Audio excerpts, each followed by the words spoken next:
So Conker started out as a cute platformer. He was a standard Nintendo character. Squeaked, jumped.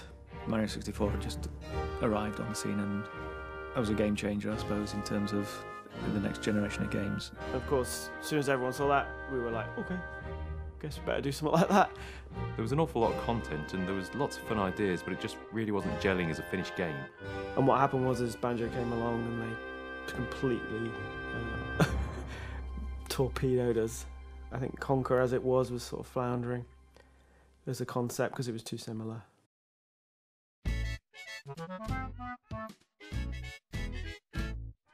Chris Seaver took over. He was working on art and then became designer on it. I took the initiative and I came up with an idea that I thought might work. I think he just wanted to give it a bit more of an edge, really, which is kind of his character as a person. So we thought, well, let's just go for the comedy element, but let's make it more kind of edgy in terms of its violence. You know, let's get some narrative in there so we can get the personality of the character out. For me, there was one key moment which turned it into the game that it was. I think Tim came up with the idea for the beehive. The beehive had been stolen from the bees by the nasty wasps. What wasn't in there was the reason why, it was the narrative and the punchline. You're being chased by wasps, and you're coming down the path, and you have to return the queen her hive. What can we do with that? Oh, I know. We'll make it violent. we'll make it completely over the top.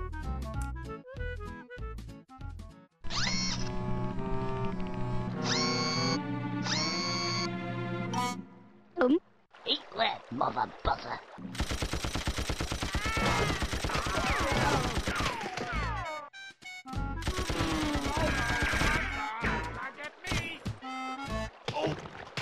That was kind of the light bulb moment, I suppose, for that game. And we showed that to Tim and Chris. And they went, yes, love it, just make more of that. Conker was evolved over its life. And one of the things that came out of when we were designing levels were the movie parodies. I think the first one was the Terminator. And in the bottom it was, each time you hit it, a bit would drop off. And in the cutscene, a bit dropped off his eye, and you can see behind that it was a robot. I thought, oh, we can get some Terminator cues in here. Susie 9mm. I'm right here, sweetie pie. You just tell me where to shoot. And that's really where it came from. It was like, oh, actually, that worked really well. Because it gave us cues for things like music. It gave us ideas for the design itself, for the gameplay. So we did the Catfish one, which was Godzilla. I mean, there were films around at the time, so it was very much like a kind of a zeitgeisty thing. The Saving Private Ryan one. Okay, well, we've got a beach and you've got to get up it. We spent a lot of time really trying to get that feeling of, you know, the movies that you know and love. I spent months animating squirrels on fire with their legs falling off and their arms falling off, and there's a part where the squirrel picks up an arm and he sticks it back on and he's like, ooh. And I dreamt about squirrels like burning for like a long time. It had a real effect, I mean. I was kind of giving hints of some of those soundtracks, and The Matrix being another obvious one with the lobby scene. And that was quite a good interactive piece of music, actually, because when you could hit the bullet time at any point, so we had this kind of channel fade on the music that kind of slowed down and went into this dreamy slow thing, and then back into the kind of hard-hitting industrial beat.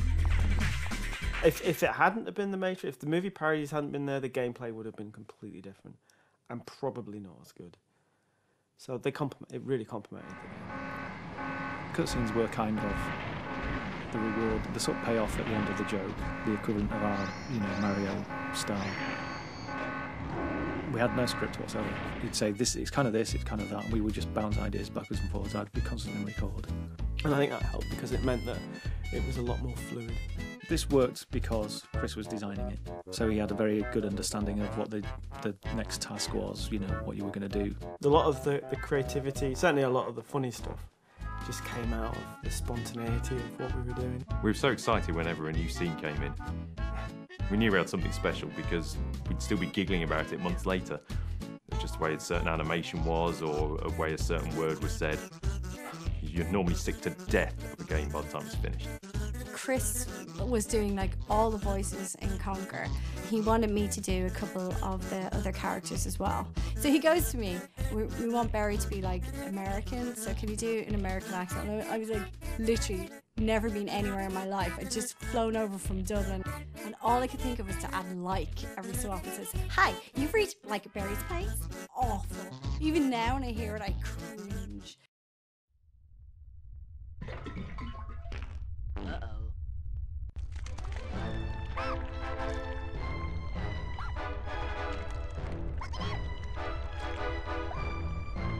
Mighty Pooh, he came about, as most things did with Conker, it's just something Chris thought about, what can we do next to kind of repulse people or whatever, or make them laugh.